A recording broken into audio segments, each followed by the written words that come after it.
આજે ચૈત્ર માસનો અંતિમ દિવસ ચૈત્ર વદ અમાસની તિથિ અને રવિવારના દિવસને અનુલક્ષી તીર્થક્ષેત્ર કરનાળીના શ્રી કુબેર ભંડારી શિવાલય ખાતે મોટી સંખ્યામાં શ્રદ્ધાળુઓ દર્શનાર્થે ઉમટ્યા છે.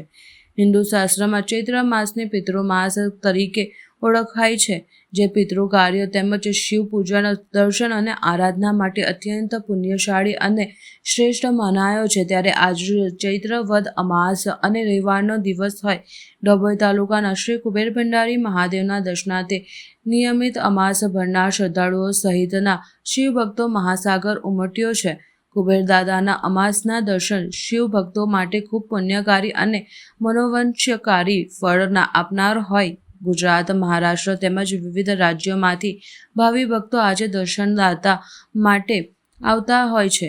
ચૈત્ર માસ દરમિયાન નર્મદાજીની ઉત્તર વાહિની પરિક્રમાનું પણ વિશેષ મહત્તમ હોય. આજે આ નર્મદા પરિક્રમાનો અંતિમ દિન હોય. દૂર દૂરથી નર્મદા પરિક્રમા અર્થે આવેલ શ્રદ્ધાળુઓ પરિક્રમા પૂર્ણ કરી નર્મદા સ્નાન તેમજ કુબેર દાદાનો લાભ લેવા પધારી રહ્યા છે.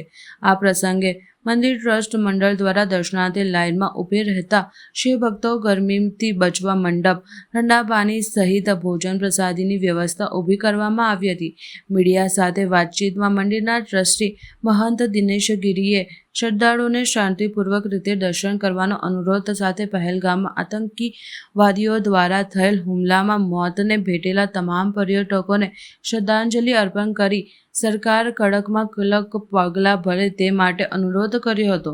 તો પહેલગામના હુમલા બાદ મંદિર પ્રશાસન દ્વારા હિન્દુ સિવાય કોઈને મંદિરમાં પ્રવેશ કરવો નહીં, ઠેર ઠેર બોર્ડ લગાડવામાં આવ્યા છે.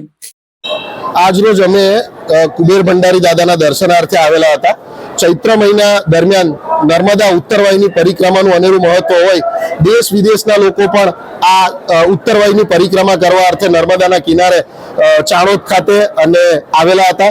આજે આ ચૈત્રની છેલ્લી અમાસ હોય. અમાસના દિવસે દૂર દૂરથી આ દાદાના દર્શનાર્થે અનેક વિસ્તારના લોકો ખૂબ મોટી માત્રામાં દર્શને આવ્યા છે.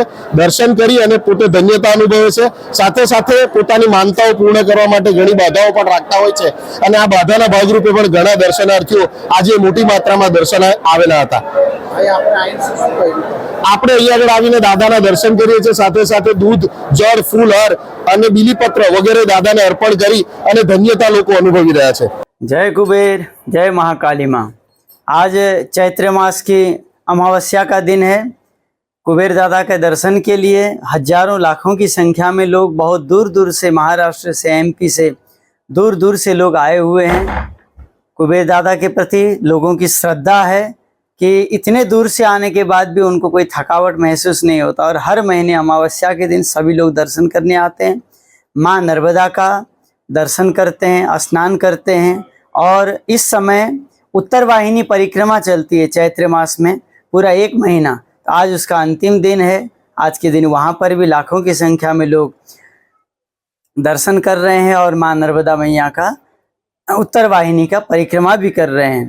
समस्त आने वाले भक्तों के लिए भोजन प्रसादी की व्यवस्था, भोजन प्रसाद ग्रहण करें, शांतिपूर्वक दर्शन करें, आप सबके मनोरथ पूर्ण हो, ऐसी कुबेर दादा से, महाकाली माँ से आशीर्वाद प्राप्त हो, ऐसा कामना करते हैं। और पुलवामा जो ये अभी हमला हुआ, इसमें हमारे जितने भी जो यहाँ के जो श्रद्धालु हैं या कहीं के भी हों, जो पर्यटक थे, उनको जिस तरीके से इन आतंकवादियों ने वहाँ पर मार गिराया है, बहुत ही निंदनीय है। इसके लिए सरकार को ऐसा कदम उठाना चाहिए कि दोबारा से कोई, और सबसे मेन चीज़ उन आतंकवादियों को जो सहयोग करते हैं, सबसे पहले उनको भून लेना चाहिए। जिस दिन ऐसा होना शुरू हो जाएगा तो आतंकवादियों को जो मदद मिलती है वो बंद हो जाए, तो सारे आतंकवाद भी ख़त्म हो जाएगा। और समस्त जितने भी हमारे भाई लोग शहीद हुए हैं या उनका शरीर, कुबेर दादा से प्रार्थना करते हैं कि उनको अपने चरणों में स्थान दें, उनके परिवार वालों को जो है सांत्वना दिल मिले। जय कुबेर, जय महाकाली माँ।